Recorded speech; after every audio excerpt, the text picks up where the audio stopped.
Liber alumbrados.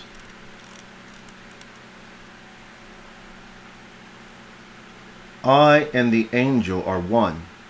The angel, who am I, is one with the God. Here we have a series of oneness, expressed in manifold beauty.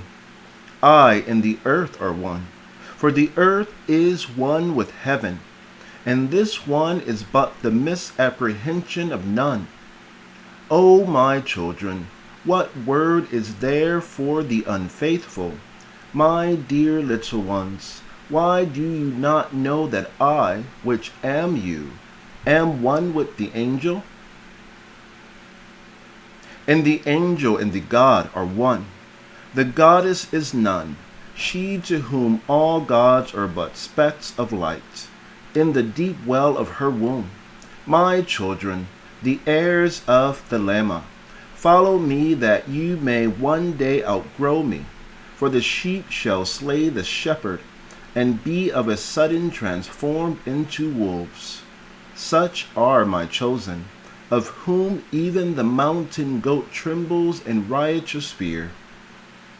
Who is the lone wolf among you? Let him be king of the pack. Your howling shall be the shrill joy of the devoted atheist. For you fear not the virgin, nor do you fear the great liberator. There is nothing in you or about you that you fear. All is venerable. All is composed of the stuff of your mind, spun about you in all directions, that you might one day capture and suck the sweet and radiant butterfly of bliss.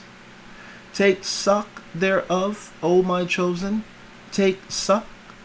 That little creature shall feed you with the juice of vacuity. Thou, even thou art that creature. My good scribe, continue. I am verbose, but each word is a lightning bolt from my own heart.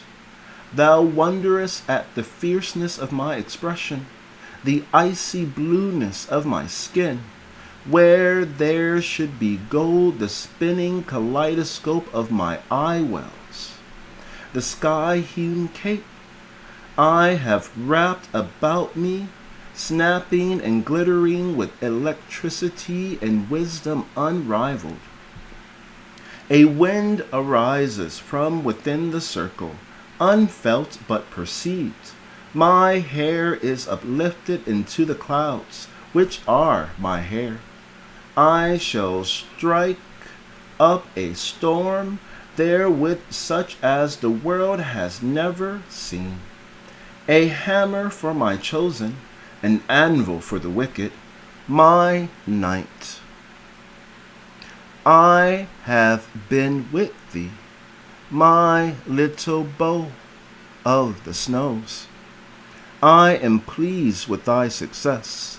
Suck the life from this success, that it may be transformed into one stronger and lovelier and visible for all to see. There are warriors within the camp, and those who withhold their souls.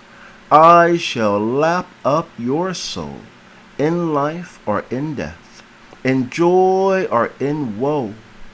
There appeareth a choice, but I have chosen you. Go on, go on. Perform the ritual of the war engine with strength and gladness. Signed, Don Samari. True History of the Oriental Alchemists, Chapter the 15th. Footsteps of the Rosicrucians amidst architectural objects. Thomas Vaughan of Oxford, a famous Rosicrucian, whom we have before mentioned, and who in the year 1650 published a book upon some of the mysteries of the Rosicrucians, has the following passage. His work is entitled Anthroposophia, theomagia. It has a supplemental treatise called Anima Magica Abscondita. We quote from pages 26 and 27 of the united volume. In regard of the ashes of vegetables, says Vaughan, although their weaker exterior elements expire by violence of the fire, yet their earth cannot be destroyed, but is vitrified. The fusion and transparency of this substance is occasioned by the radical moisture or seminal water of the compound. This water resists the fury of fire and cannot possibly be vanquished. In hoc aqua, saith the learned Severi, rosa latet in me. These two principles are never separated, for nature proceeds not so far in her dissolutions.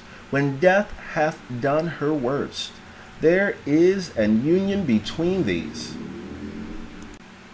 And out of them shall God raise us at the last day, and restore us to a spiritual constitution. I do not conceive there shall be a resurrection of every species, but rather their terrestrial parts, together with the element of water, for there shall be no more sea. Revelation. Shall be united in one mixture with the earth and fixed to a pure diaphanous substance. This is St. John's crystal gold, a fundamental of the New Jerusalem, so called, not in respect of color, but constitution.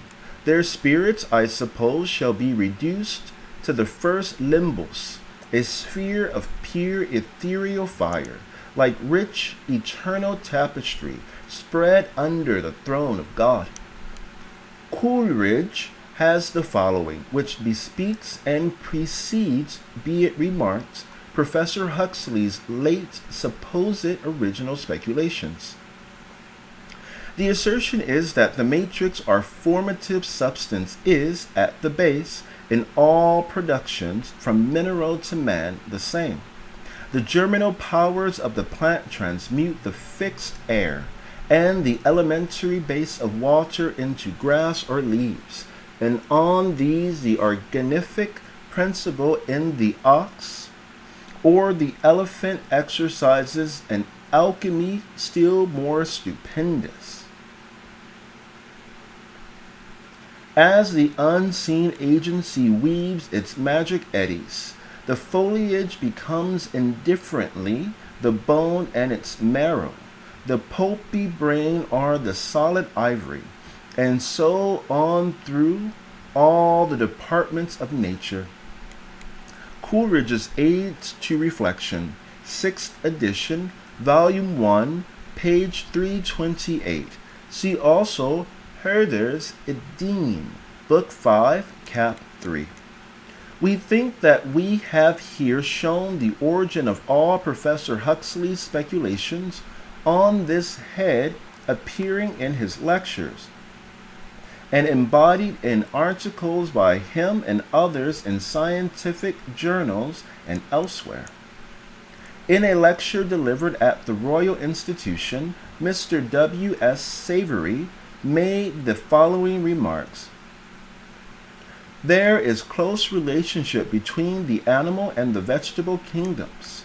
The organic kingdom is connected with both by the process of crystallization, which closely resembles some of the processes of vegetation and of the growth of the lower orders of animal creation. The philosopher's stone, in one of its many senses, may be taken to mean the magic mirror, or translucent spirit-seeing crystal, in which things impossible to ordinary ideas are disclosed. You know, says Synesius, that the quintessence, 5 essence, and hidden thing of our stone is nothing less than our celestial and glorious soul, drawn in by our magistery out of its mind, which engenders itself and brings itself forth. Crystal is a hard, transparent, colorless stone, composed of simple plates, giving fire with steel, not fermenting with acid menstrua, calcining in a strong fire of a regular angular figure, supposed by some to be formed of dew coagulated with nitre. Amber is a solidified resinous gum and is commonly full of electricity. It was supposed in the hands of those gifted correspondingly to abound with the means of magic. In this respect it resembles the thrysus or pine cone, which was always carried in processions, bacchanalian and otherwise.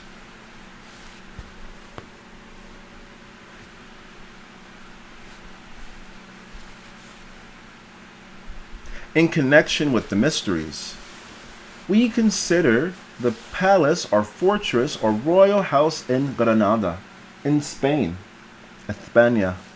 In this respect, following. The word Alhambra or Alhambra means red, rojo. In Arabia, this means the place of eminence, the place of places, or the red, in the same acceptation that the sea between Arabia and Egypt is called the Red Sea. All spirits generally in connection with those things supposed to be evil or indifferent especially are laid in the Red Sea. When disposed of by exorcism or in forceful conjuration, we think that this ambra or ambre is connected with the substance amber, which is sometimes very red, and which amber has always been associated with magical influence, magical formularies, and with spirits. We have seen an ancient crucifix carved in amber, which was almost of the redness of coral. Amber has always been a substance or gem or gum closely mingling with superstitions from the most ancient times.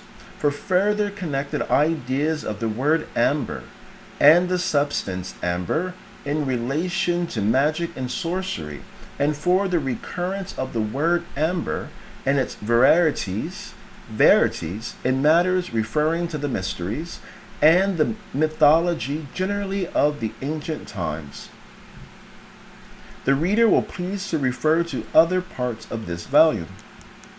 While excavations were in progress at a mound in Orkney, described by Mr. John Stewart, Secretary of the Society of Antiquaries of Scotland, on July 18, 1861, numerous lines of runes of various size were found on the walls and on the roof of a very large vaulted chamber in the earth. When the discoveries were completed, the series of runes exceeded 700 in number. Figures of dragons and a cross were also cut on some of the slabs. There are many mounds of various forms and sizes in this part of Orkney, and there is a celebrated circle of juridical stones on the narrow peninsula which divides the two lochs of Stennis. Pliny says that the word boa for a snake comes from bovine, because young snakes are fed with cow's milk. Here we have the unexpected and unexplained connection of the ideas of snake and cow. The whole subject is replete with mystery, as well as the interchange of the references to the cross and the dragon found in the insignia of all faiths, and lurking amongst all religious buildings.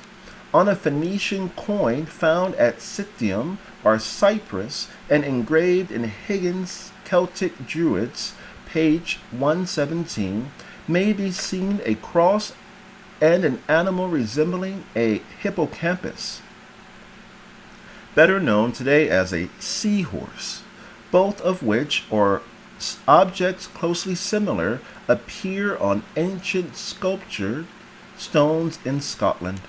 The same two things, a cross and a strange-looking animal, half mammal, half fish, or reptile, something like Capricorn, but called by Mr. Hodgson of Newcastle upon Tyne a basilisk, appear together on a Mittellyric sculptured slab of the Roman period, found in the north of England.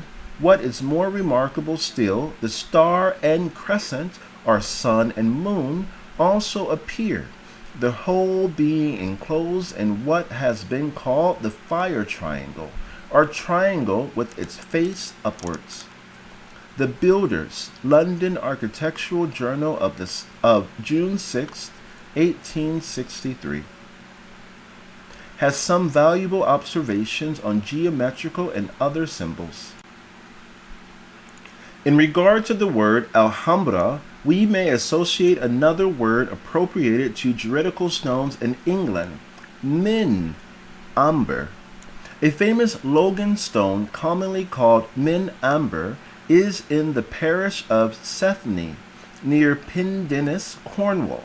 It is 11 feet long, 4 feet deep, and 6 feet wide. From this, the following derivatives may be safely made: min amber, mon amber, mon ambra, mon amra, mon amra. Min omra. Mra. Umra. Umra. Red stone, or magic, or angelic, or sacred stone. This red color is male. It signifies the Salvator.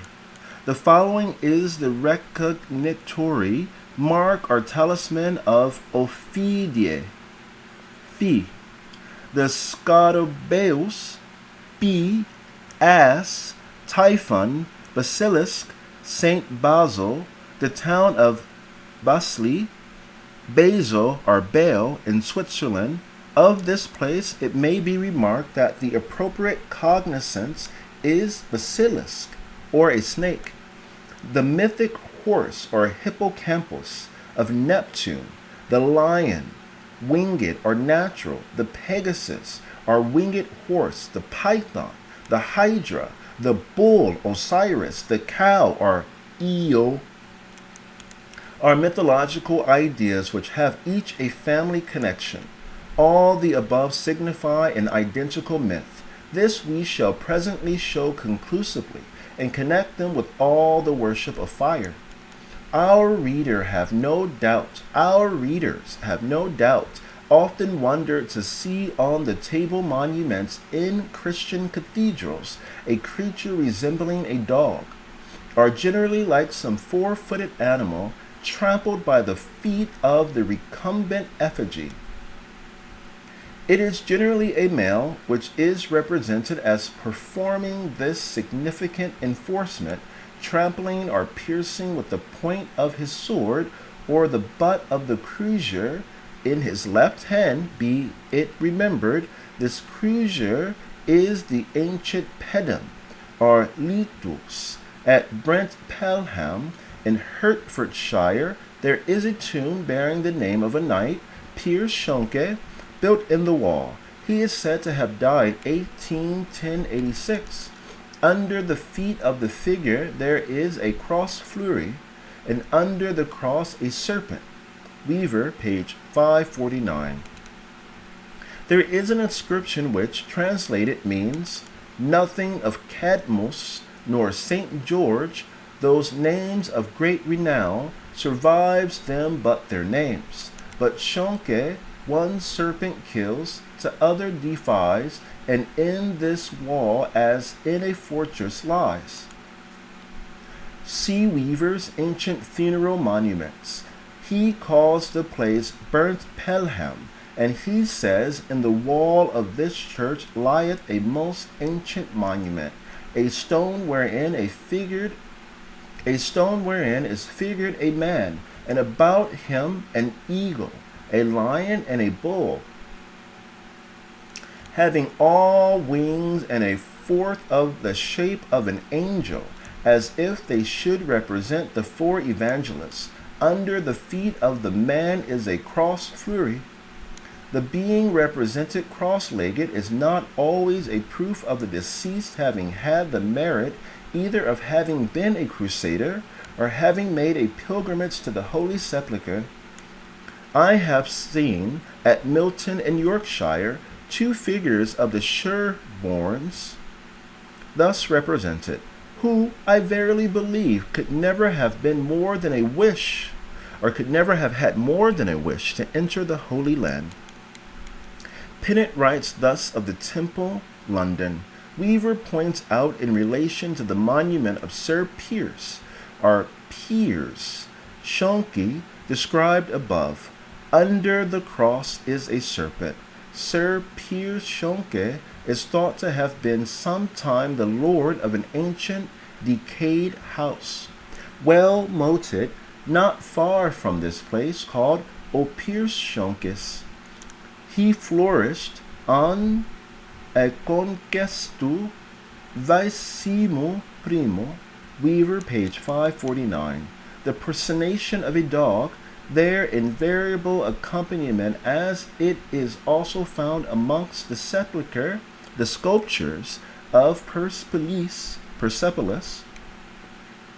and in other places in the East, would in itself be sufficient to fix the heathen appropriation of these crosses, the ancient Irish crosses, as that animal can have no possible relation to Christianity, whereas by the Tuath de Danans it was accounted sacred, and its maintenance enjoined by the ordinances of the state, as it is still in the Zen books, which remain after Zoroaster.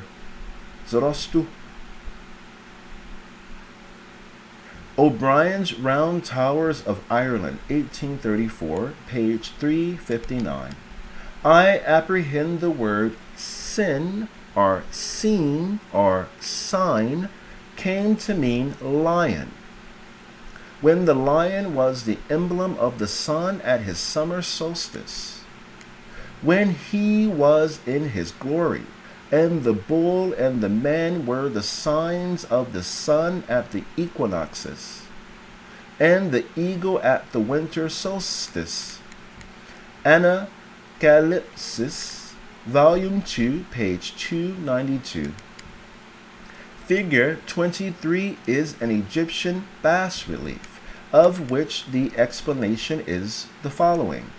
A is the Egyptian Eve trampling the dragon, the goddess Neith or Minerva, a crocodile, Gorgon's head, hawk, wisdom, feathers, soul, the first and the strongest conviction which will flash on the mind of every ripe antiquary.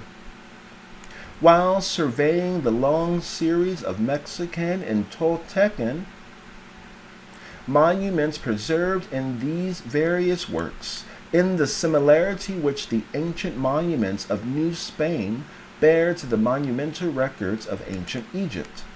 Whilst surveying them, the glance falls with familiar recognition on similar graduated pyramids, on similar marks of the same primeval Ophite worship, on vestiges of the same triune and solar deity, on planispheres and temples, on idols and sculptures, some of rude and some of finished workmanship, often presenting the most striking affinities with the Egyptian.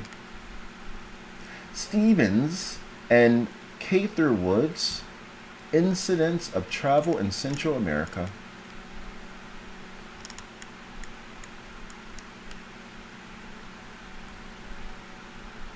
Chapter the 16th, The Round Towers of Ireland. It is astonishing how much of the Egyptian and the Indian symbolism of very early ages passed into the usages of Christian times. Thus, the high cap and the hooked staff of the god became the bishop's mitre and crosier. The term nun is purely Egyptian, pronounced in Arabic noon, as if it had 6 O's or omicrons in between, and bore its present meaning, the erect oval, symbol of the female principle of nature, became the vesica piscis, or the vesica piscis, and a frame for divine things. The crux ansata, testifying the union of the male and female. Principle is the most obvious manner, and denoting fecundity and abundance as born in the god's hand, is transformed by a simple inversion into the orb surmounted by the cross and the ensign of royalty. Refer to the Gnostics and their remains, page 72. The famous stone of Kabir, Kaaba,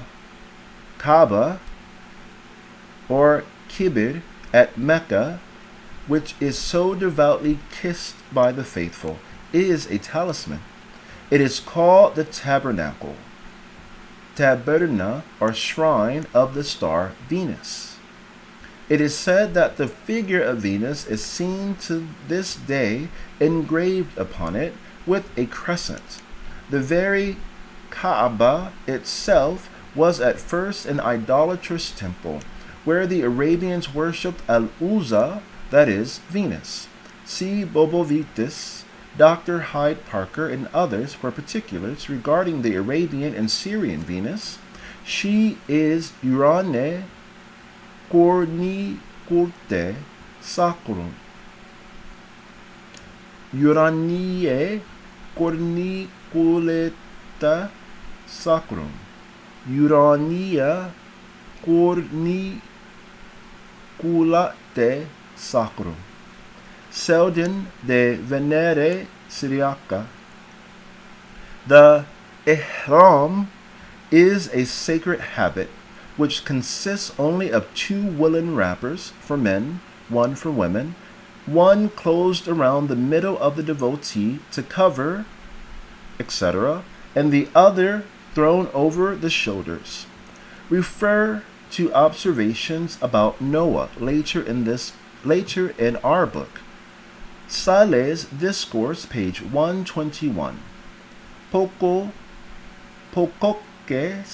India and Greece, volume 2. When you hear the word India, please remember the Indo-European migration that's often talked about, or the Aryan migration, whether or not only Aryans migrated. That is the India to the Europeans. The temple of Venus at Cyprus was the temple of Venus Urania. No woman entered this temple.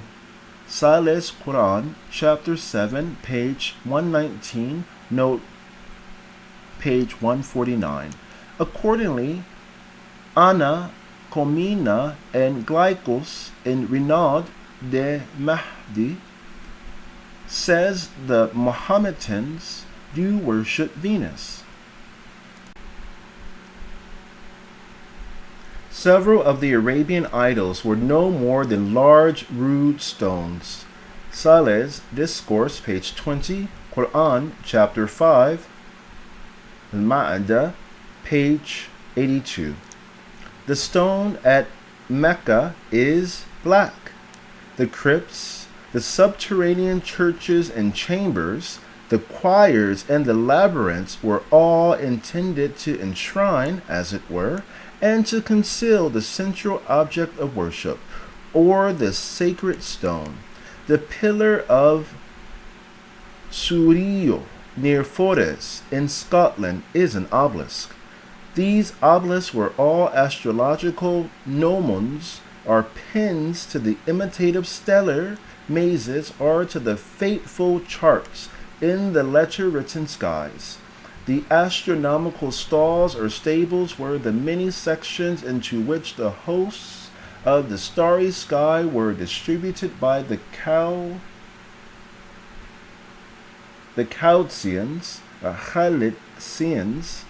the decumens, or tents, into which the ecliptic was divided, had also another name, which was Ashri, from the Hebrew particle as, or ash, which means fiery or fire.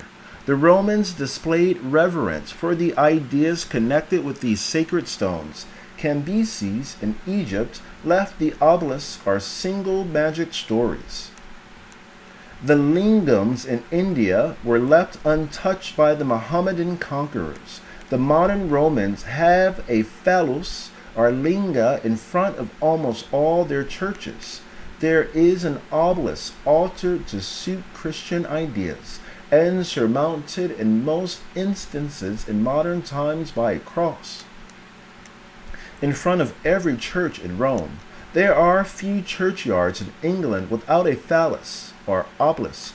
On the top is usually now fixed a dial. In former times, when the obeliskar form was adopted for ornaments of all sorts, it was one of the various kinds of Christian acceptable cross which was placed on the summit. We have the single stone of memorial surviving yet in the fire towers, round towers of Ireland.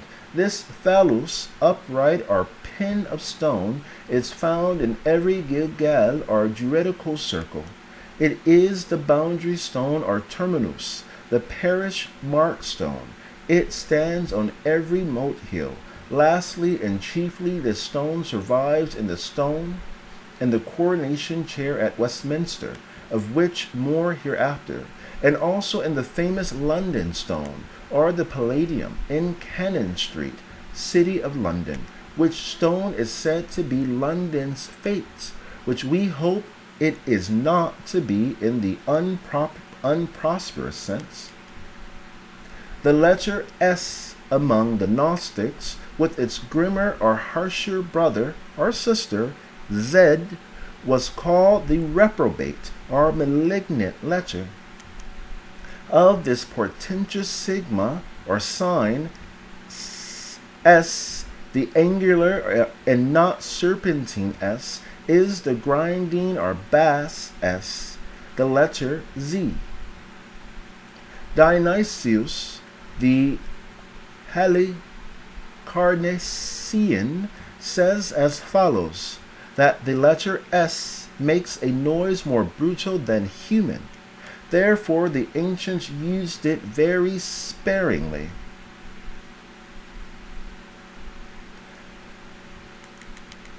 Notwithstanding the contentions of opposing antiquaries and the usual received ideas that the Irish round towers were of Christian and not heathen origin, the following book, turning up very unexpectedly, seems to settle the question in favor of O'Brien, and of those who urge the incredibly ancient devotion of the round towers to a heathen myth, fire worship in fact. John O'Daly, 9 Anglesey Street, Dublin, Catalogue of Rare and Curious Books, number 10, October 1855, item 105. De antiquitate turum bellanorum pagana queriensi et de architectura non campaniles ecclesiastics. T.D. Corcagiansi Hiberno, small 4 tomes, old calf, with numerous woodcut engravings of round towers interspersed through the text. eel, or 10. Lovani, 1610. The bookseller adds, I never saw another copy of this curious old book. This book, which there is no doubt is genuine, would seem finally to settle the question as to the character of these Irish round towers, which are not Christian belfries, as Dr. George Petrie and others sharing his erroneous beliefs persistently assure us, but heathen lithoi, or obelisks, in the sense of all those referred to in other parts of this work. They were raised in the early religions as the objects of universal worship. All antiquaries know of what object the phallus stands as, the symbolical representation. It needs not to be more particular here. The fleur-de-lis is a sacred symbol, descending from the Chaldeans, adopted by the Egyptians, who converted it into the deified scarab, the emblem of the moon god, and it is perpetuated in that mystically magnificent badge of France, the female lily or lis. All the proofs of this lie concealed in our genealogy of the fleur-de-lis, page 40, page 182, page 183, at sequence, also post. And the flowers de luce, or the fleurs de lis passines. It means generation, or the vaunt realized of the Turkish Soldan. Donec totum implit orbem, the Prince of Wales's feathers. We believe to be and to mean the same thing as this sublime fleur-de-lis. It resembles the object closely, with certain effectual, ingenious disguises. The origin of the Prince of Wales's plume is supposed to be the adoption of the king's crest by Edward the Black Prince at the Battle of CRUCIS, on the discovery of the slain body of the blind king of Bohemia. Bohemia, again, the land of the fire-worshipping kings, whose palace, the Radschin, still exists on the heights near Prague. We believe the crest and the mantle of the Prince of Wales to have been in use for our princes of Wales at a much earlier period, and that history is, in this respect, is perpetuating an error, perhaps an originally intended mistake. We think the following, which appears now for the first time, will prove this fact. Edward II, afterwards King of England, was the first Prince of Wales. There is reason to suppose that our valiant Edward I, a monarch of extraordinary acquirements, was initiated into the knowledge of the abstruse Orientals. An old historian has the following: on their giving, in essence, the assembled Welsh, a joyful and surprised assent to the king's demand, whether they would accept a king born really among them, and therefore a true Welshman, he presented to them his newborn son, exclaiming in broken Welsh, Ec dyn, that is, this is your man, which has been corrupted into the present motto to the Prince of Wales' crest, Ich dien, or I serve. The meaning of I serve in this view is that I suffice, or the li, or the act suffices. Page 46, the figures post for all the phenomena of the world. Again, the act suffices for all the phenomenon of the world.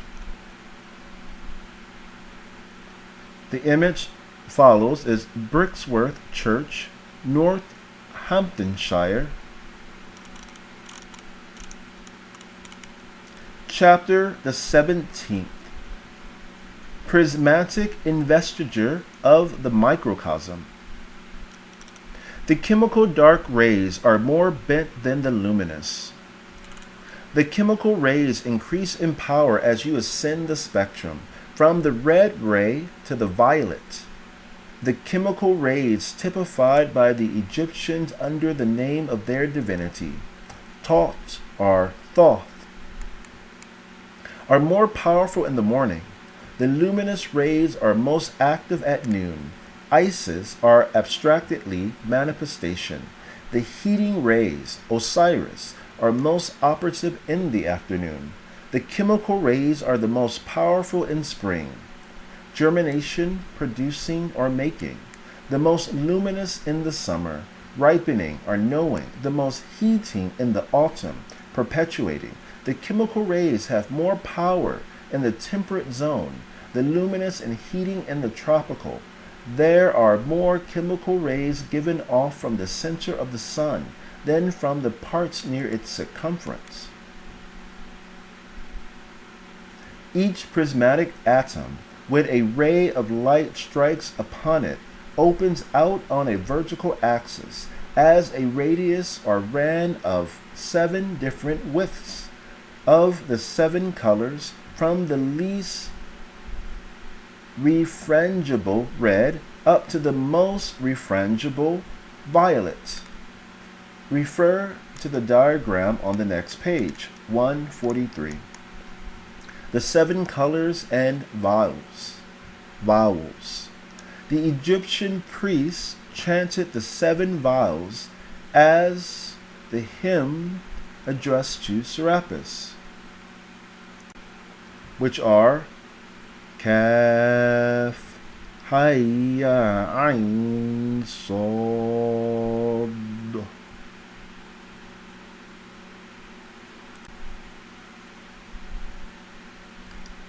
Eusebe Salvete Dionysius of Halicarnassus. The vowels were retained to a comparatively late period in the mystic allegories relative to the solar system. The 7 vowels are consecrated to the 7 principal planets. Belot, Chiromancy, 16th century.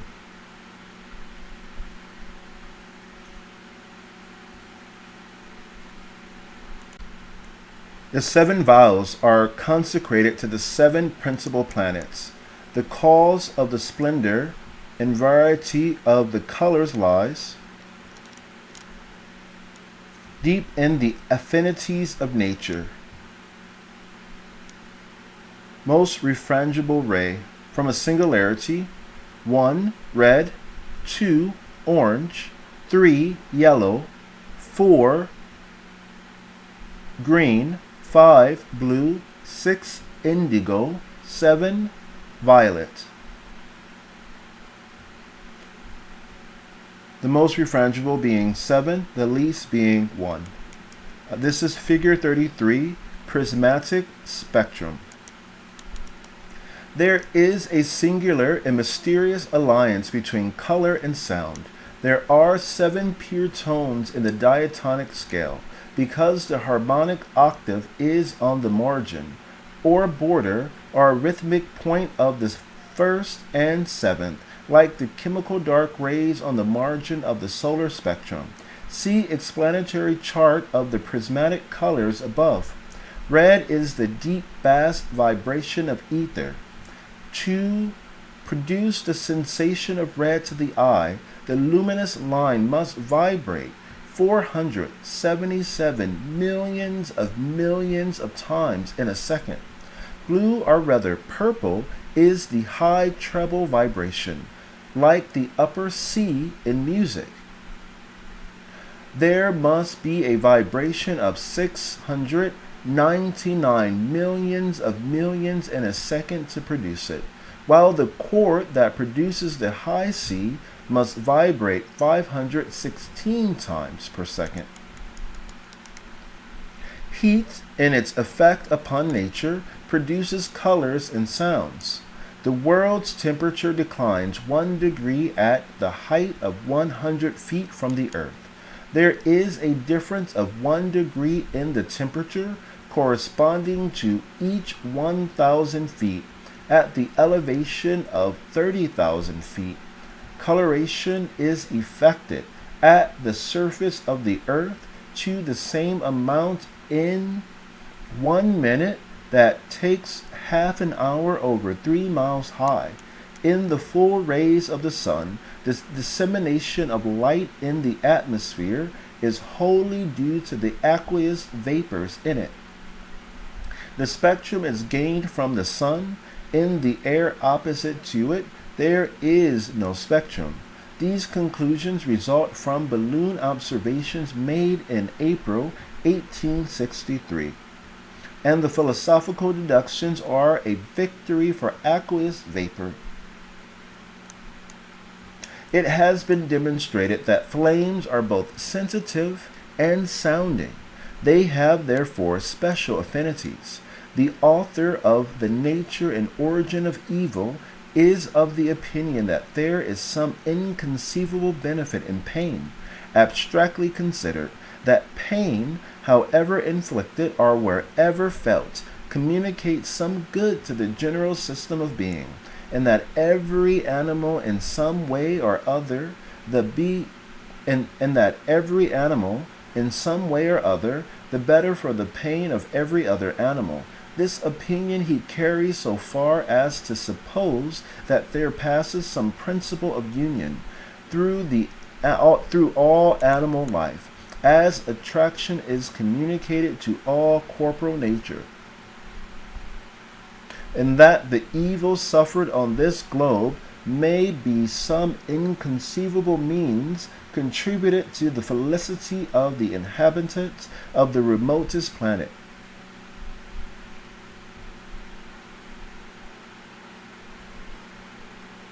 Contemporary review of the nature and origin of evil.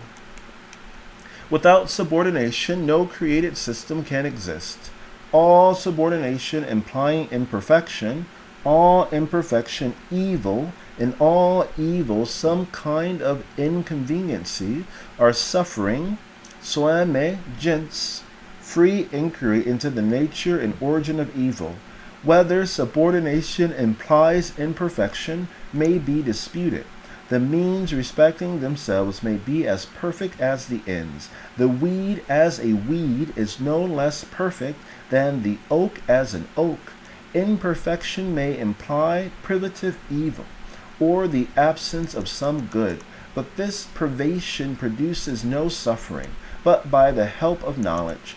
Here the point of view is erroneously taken for granted. The end of the oak in another comprehension may be the weed, as well as the end of the weed the oak.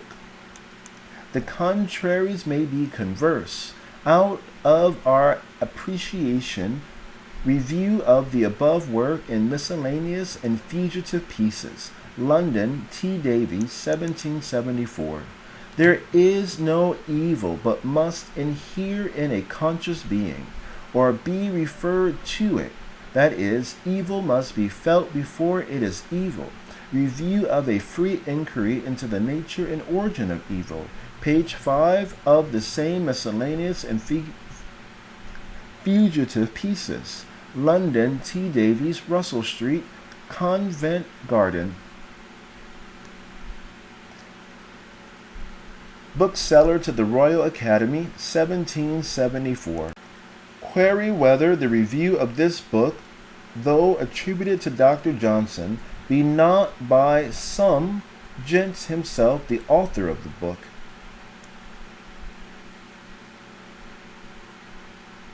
Thoughts or ideas or notions, call them what you will, differ from each other, not in kind but in force. The basis of all things cannot be, as the popular philosophy alleges, mind.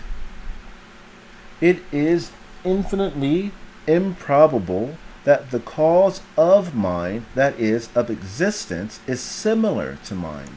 Shelley's Essays. The foregoing is contained in that on life. He means reason.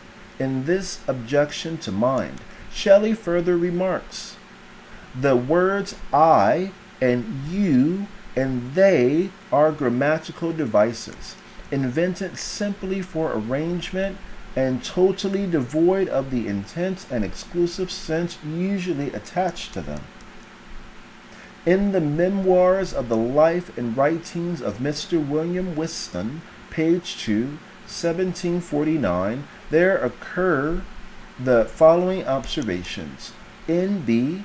I desire the reader to take notice that the very learned Gerard John Vossius, in his 3 accurate dissertations, De Tribus Symbolis, or of the 3 creeds that called upon, De Tribus Symbolis, or of the 3 creeds that called the Apostles' Creed, that called the Athanasian Creed, and that called the Nicene or Constantinopolitan Creed, with the Filioque, has proved them to be all falsely so called.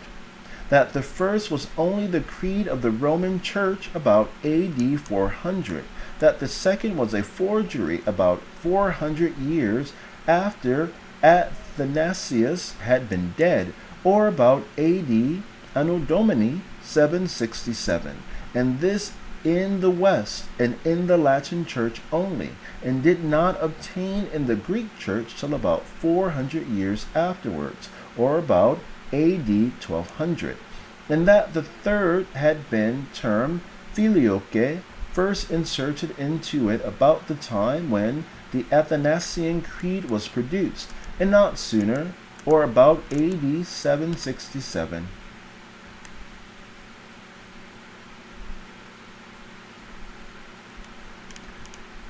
The next print is an Eleanor cross. It looks like a garland or well-vined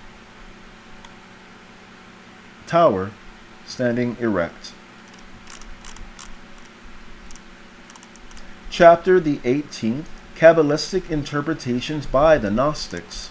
To indicate God's existence, the ancient sages of Asia and many Greeks adopted the emblem of pure fire or ether, erum ampulcantur iminisus aether, qui constat exaltissimus ignibus. Cicero de natura diorum liber 2, chapter 36.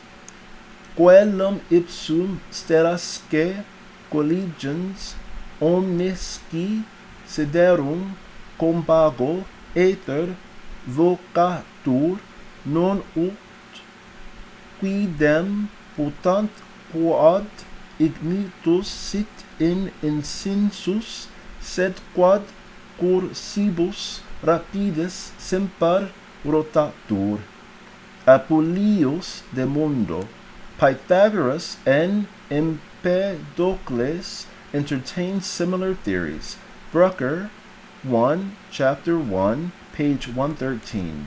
Parmenides also represents God as a universal fire which surrounded the heavens with its circle of light and fire.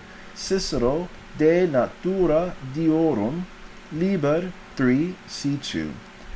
Hippasus, Heraclitus, and Hippocrates imagine God as a reasoning and immortal fire which permeated all things. Cudworth, Systema Intellectuale, page 104, and Justnerus de Animus Hippocrates. Plato and Aristotle departed by little from this in their teachings, and Democritus called God the reason or soul in a sphere of fire. Stobaeus et loge physicae, liber 2, c10. Cleonethus considered the sun as the highest god. Busching Grundris einer Geschichte der Philosophie 1, Feta, page 344. The sun, or soul, is also, and at this time was known to be, any star, or a star, whether or not it is the closest star. We find, therefore, in the earliest ages an aether, spiritual fire theory by which many modern theorists endeavor to explain the phenomena of magnetism. Thus, in Aethoreum of Robert Flood, the Rosicrucian, fire indeed would appear to have been the chosen element of God. In the form of a flaming bush, he appeared to Moses on Mount Sinai. His presence was denoted by torrents of flame, and in the form of fire he proceeded the band of Israelites by night through the dreary wilderness, which is perhaps the origin of the present custom of the Arabians, who always carry fire in front of their caravans. Reads Veil of Isis. Voile de Isis. All the early fathers held God the Creator to consist of a subtle fire. When the Holy Spirit descended upon the apostles on the day of Pentecost, it was in the form of a tongue of fire, accompanied by a rushing wind. See Anacalypsis, Volume 1, page 627, Parkhurst and Vogt. The personality of Jehovah is in Scripture represented by the material trinity of nature, which also, like the divine antitype, is of one substance. The primal scriptural type of the Father is fire, of the Word light, and of the Holy Ghost spirit, or air in motion. V.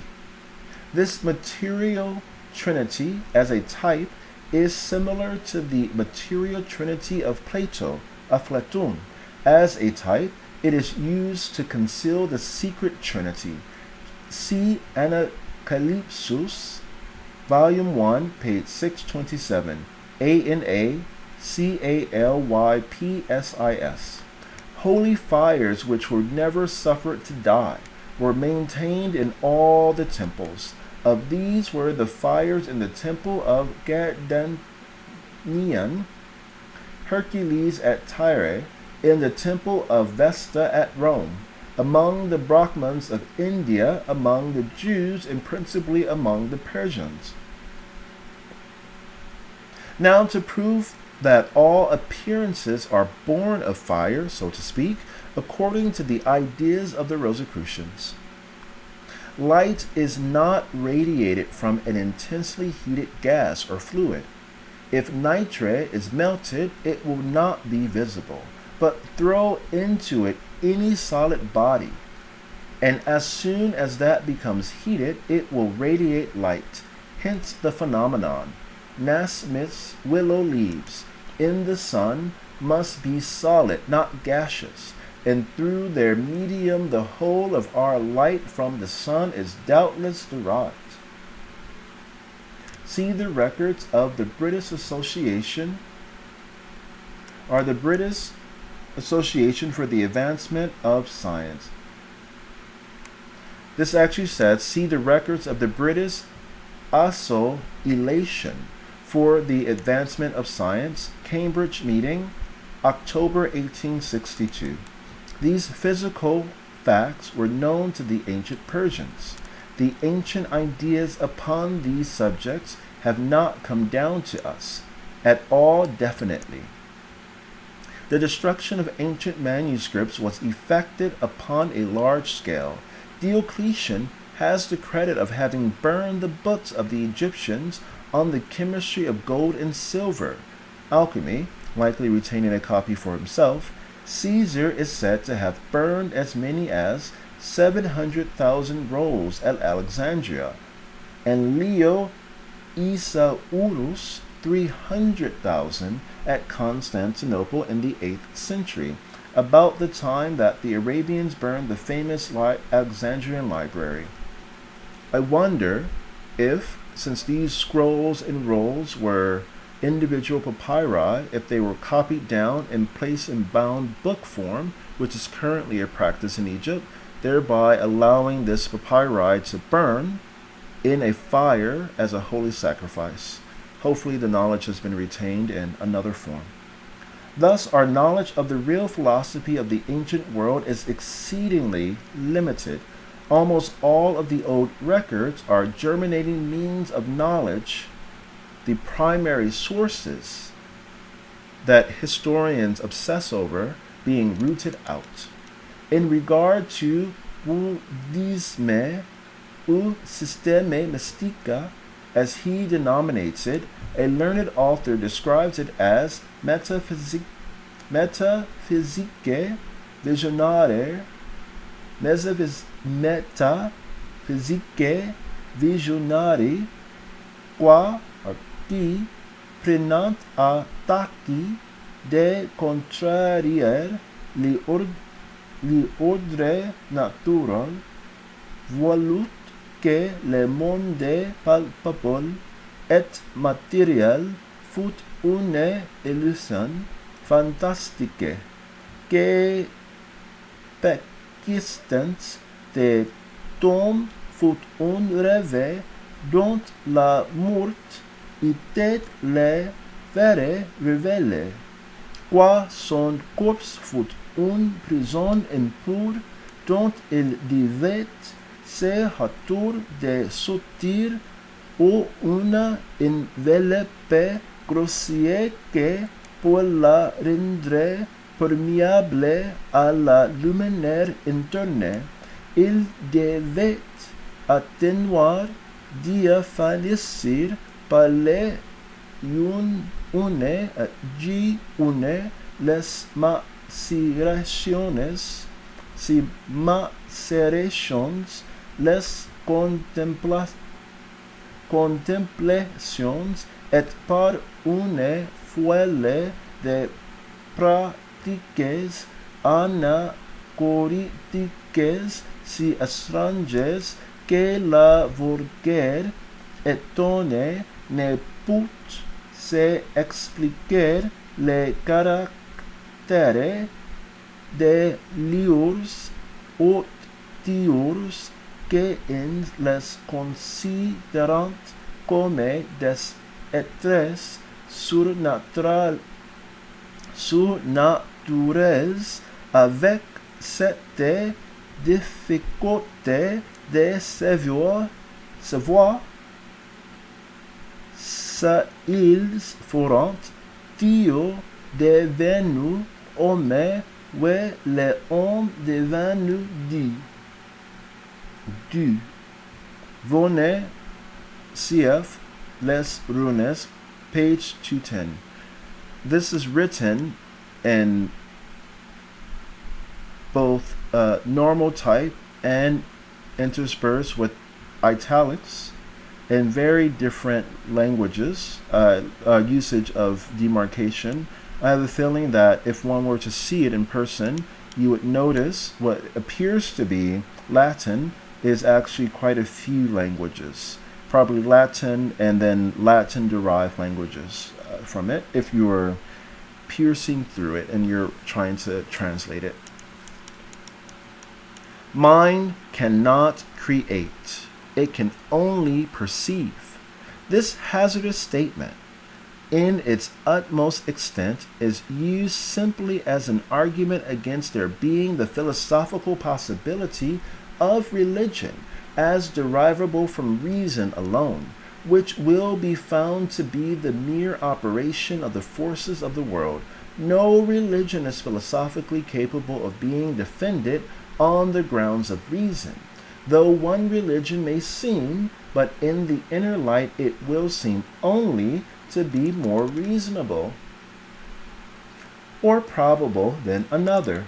Divine light or faith or intuition, in other words, the enlightenment of the Holy Spirit, to be recognized under its many names, is that means alone which can carry truth through the exposure of the futility of all knowable, that is, of all intellectual truth. Such are the abstract notions of the Gnostics, or Illuminati, concerning religion. The curtains of yesterday drop down. The curtains of tomorrow roll up. but yesterday and tomorrow both are. Sartor Resartus. Editors, or edition 1838. Natural Supernaturalism, page 271. To the divine knowledge, the future must be as present as the present itself. Once again, the curtains of yesterday drop down. The curtains of tomorrow roll up. But yesterday and tomorrow both are. To the divine knowledge, the future must be as much present as the present itself. The explorations of the Rosicrucians may be said to be as keys to masked doors in the ramparts of nature, which no mortal can pass through without rousing dread sentries never seen upon this side. A strange story, Lord Lytton, Volume 1, page 268. Omnia ex uno, omnia in uno, omnia ad unum, omnia par medium, et omnia in omnibus. Hermetic axiom. In the speculations of the Gnostics, the astronomical points Cancer and Capricorn are called the gates of the sun. Cancer, moreover, is termed the gate of man. Capricorn is the gate of the gods. There are Platonic views, as Macrobius declares. With the influences of the planets, Saturn brings reason and intelligence, Jupiter power of action, Mars governs the irascible principle, the Sun produces sensation and speculation, Venus inspires the appetites, Mercury bestows the power of declaring and expressing, and the Moon confers the faculty of generating and augmenting the body. The Egyptian winged disc is a symbol of Tat, Thot, or Thoth. Plutarch de Iced et Osirid. The lion's head, so frequently observable in the sculptures decorating fountains, bespeak the astral influence under Leo, which produced the rains in the ardent month of July. And in this view they are regarded as the discharges of the sacred fountains. Rain is the flow of any watery substance, including ether. Lions' heads with fountains are observable in architecture all the world over. All architecture is primarily derivable from two mathematical lines, lines of latitude, lines of longitude, which united and intersecting form the cross. The first mark is the origin of the upright tower, pyramid, or imitation ascending flame of fire, which aspires against the force of gravity. Also of the steeple are phallus, all over the world. The second or horizontal mark is the symbol of the tabernacle. Chest or arc or fluent or baseline, which is the expression of all Egyptian, Grecian, and Jewish Templar architecture. The union of the two lines gives the Christian universal cross form. In the blending of the two dispensations, old and new, or law and gospel. Now both of these lines in the Rosicrucian sense have special magic powers, or gifts according to their several places, and according to the supernatural extra forces brought specifically to bear on them through the operations of those who know how and when to direct the occult power. Those powers bestowed upon the original deserving man, and not extinguished in the existing man, are his still, if he retain any glimpse of his original spark of light. Justinius Kerner, in his Scheren von Prevorst, most ingeniously anatomizes the inner man, and makes him consist of Ziel, Nervengeist, and Geist. The Nervengeist, or nervous energy, being of a grosser nature, continues united with the Ziel. On its separation from the body, rendering it visible in the form of an apparition, and enabling it to affect material objects, make noises, move articles, and such like things perceptible to the living sense. In short, to spooken. According to its nature, this composite being takes a longer or shorter time to be dissolved, the Geist alone being immortal. The Gnostics and their remains. Note to page 46. An ancient homily on Trinity Sunday has the following. At the death of a man, 3 bells should be rung, as his kneel is worshipped on the Trinity. And for a woman, this is a curious direct assertion that the Savior of the world was feminine, who was the second person of the Trinity. 2 bells should be rung. Here we have the source of the emblematic difficulty among the master masons, who constructed the earlier cathedrals, as to the addition and as to the precise value of the second or feminine tower at the western end or Galilee of a church. Valentinus is called the profoundest doctor of the Gnosis. According to him, the eons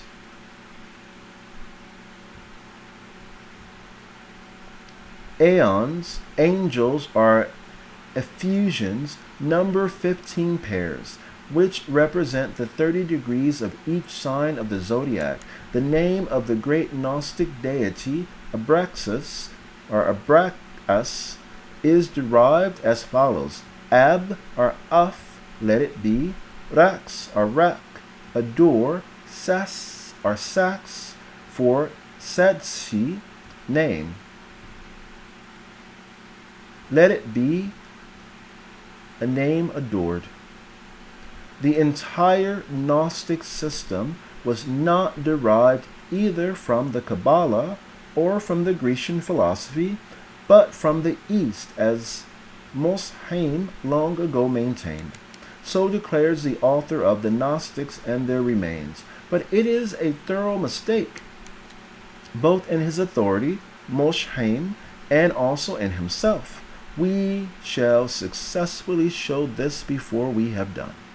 As soon as Jesus was born, according to the Gnostic speculative view of Christianity, Christos, uniting himself with Sophia, holy wisdom, descended through the 7 planetary regions, assuming in each an analogous form to the region, and concealing his true nature from its genie, whilst he attracted into himself the sparks of divine light. They severally retained in their angelic essence.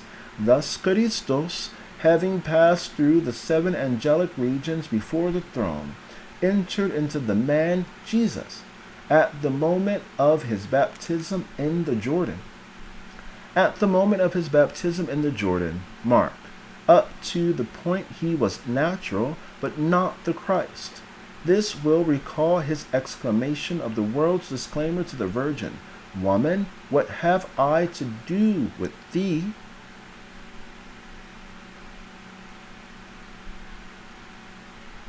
From that time forth, being supernaturally gifted, Jesus began to work miracles.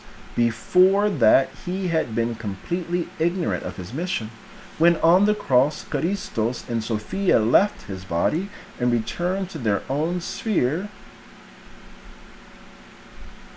Man, this is your mother. Woman, this is your son. Upon his death, the two took the man Jesus and abandoned his material body to the earth.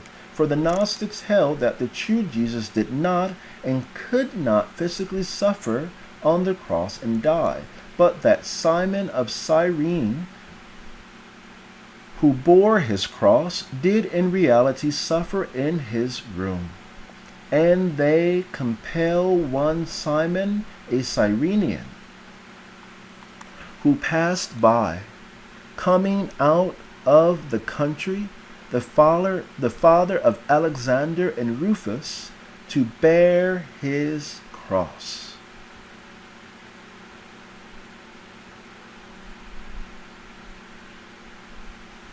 St. Mark 15:21.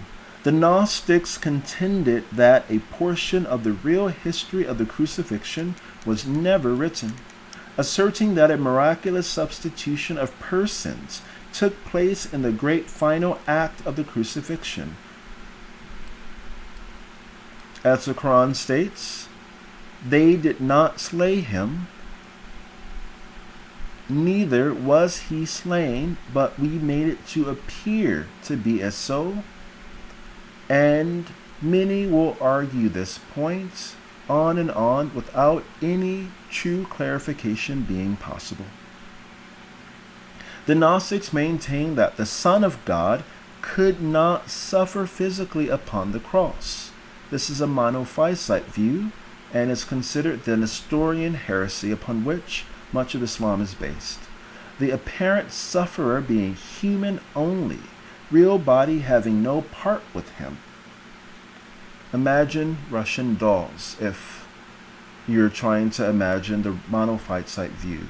Which part of him was the Son of God? At the point of the miraculous transference of persons, Christos and Sophia, the divine, left his body and returned to their own heaven. Upon his death on earth, the two withdrew the being Jesus spiritually and gave him another body made up of ether, Rosicrucian aethereum. Thenceforward, he consisted of the two first Rosicrucian principles only, soul and spirit, which was the cause that the disciples did not recognize him after the resurrection, during his sojourn upon earth of 18 months after he had risen. He received from Sophia, Soph, Suf, or holy wisdom, that perfect knowledge or illumination, that true gnosis which he communicated to the small number of the apostles who were capable of receiving the same. The Gnostic authorities are Saint Irenaeus in the first place, Tertullian, Clemens, Alexandrinus, Origen, Saint Epiphanius. The Gnostics are divided into sects, bearing the names of Valentinians, Corpocratians, Basilideans, and Manichaeans. Gnosis, Gnosus, thence Gnostics. As the Son of God remained unknown to the world, so must the disciples of Basilides also remain unknown to the rest of mankind, as they know all this and yet must live amongst strangers. Therefore must they conduct themselves toward the rest of the world as invisible and unknown. Hence their motto, learn to know all, but keep thyself unknown. Irenaeus. The speech of an angel or of a spirit with man is heard as sonorously as the speech of one man with another, yet it is not heard by others who stand near, but by the man himself alone. The reason is that the speech of an angel or of a spirit flows first into the man's thought, and by an internal way into his organ of hearing, and thus actuates it from within, whereas the speech of man flows first into the air, and by an external way into his organ of hearing, which it actuates from without. Hence it is evident that the speech of an angel and of a spirit with man is heard in man, and since it equally affects the organs of hearing, that it is equally sonorous. Swedenborg, or Swedenborg, also Occult Sciences, page 93, London, 1855.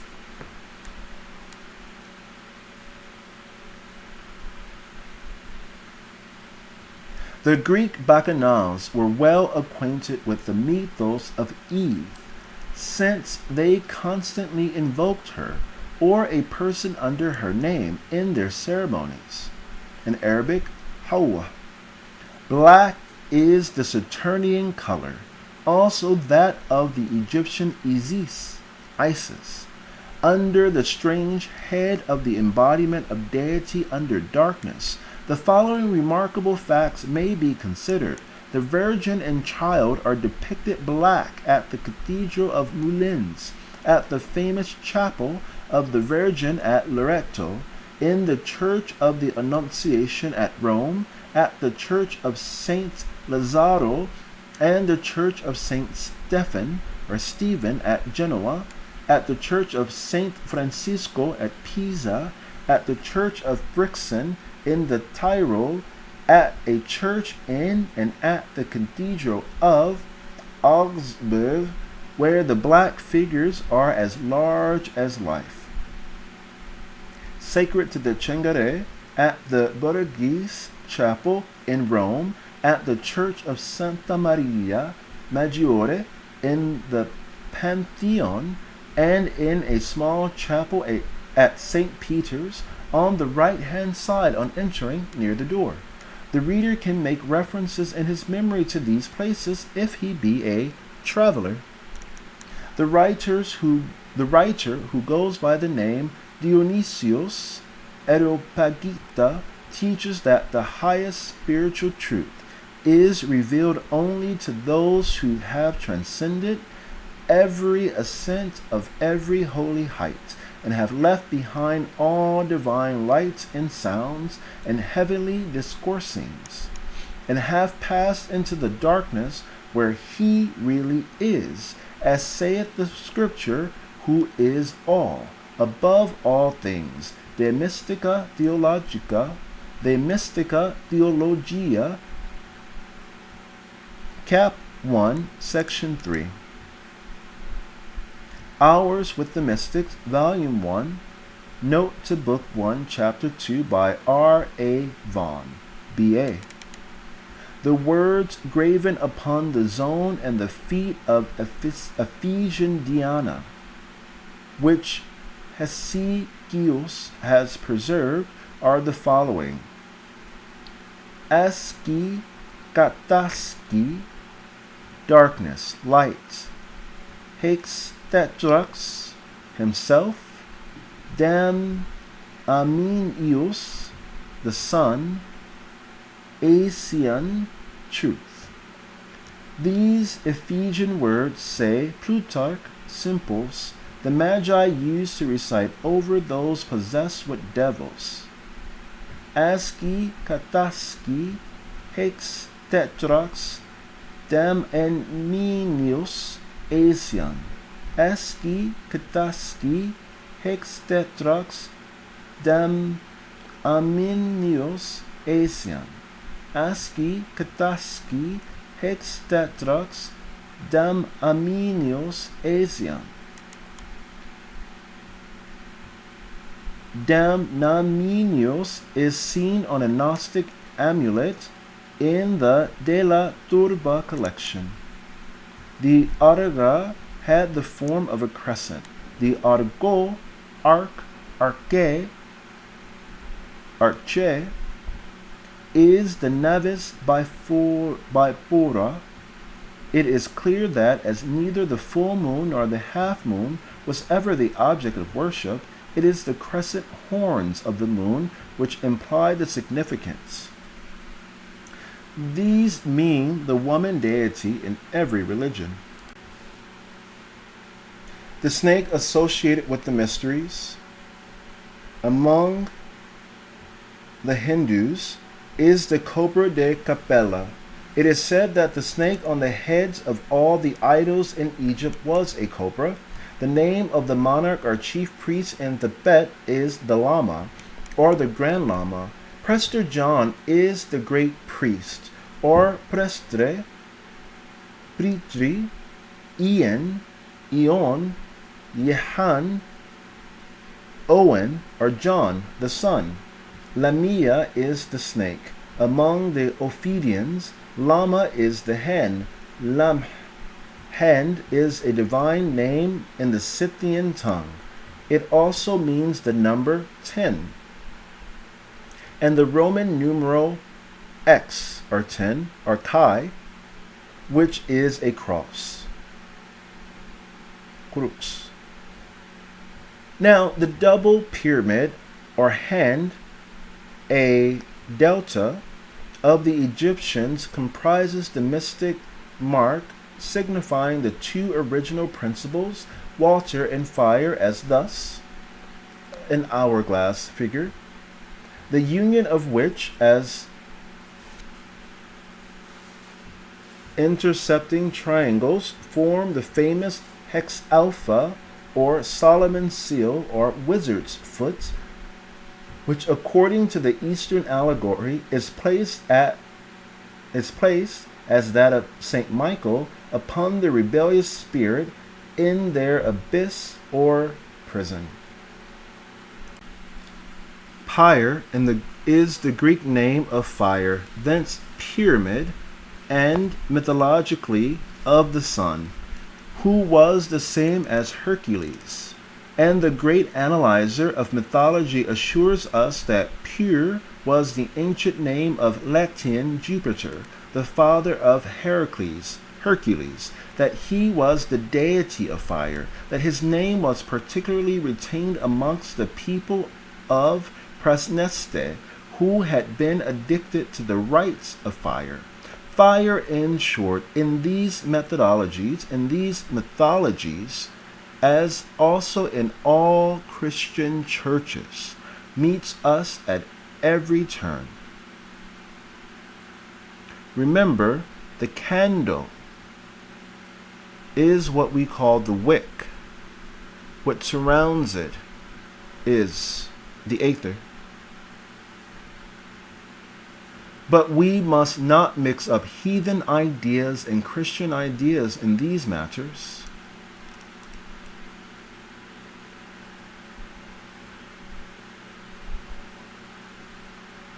Fin.